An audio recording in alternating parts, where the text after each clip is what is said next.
একটা কেক তৈরি করতে গেলে নানান ধরনের গল্প তার পিছনে থাকে। কখনো বা ভালো গল্প, কখনো আবার খারাপ গল্প, কখনো বা কাস্টমারের নানান সমস্যার গল্প, আবার কখনো থাকে নিজের নানান সমস্যার গল্প। এই সমস্ত সমস্যা নিয়েই তো হোম বেকারসরা নিজেদের বিজনেসটাকে এগিয়ে নিয়ে যাচ্ছে আর চালিয়ে যাচ্ছে। তাই আজকে এই সমস্ত সমস্যার গল্প থেকে দূরে রেখে শুধুমাত্র কেকের বিষয়ে আলোচনা করা যাক। এই কেকটা ছিল যত সম্ভব 1 পাউন্ডের বাটারস্কচ অথবা স্ট্রবেরি ফ্লেভারের একটা কেক।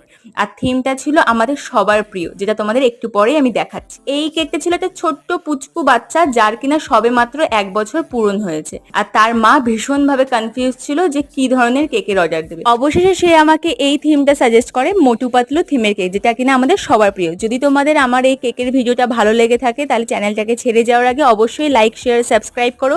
আর আমার কমেন্টে গ্রিন হার্ট দিয়ে তোমরা অবশ্যই ভরিয়ে দিও, কারণ তোমাদের এক একটা কমেন্ট, এক একটা লাইক আমার জন্য অনেক বেশি ম্যাটার করে।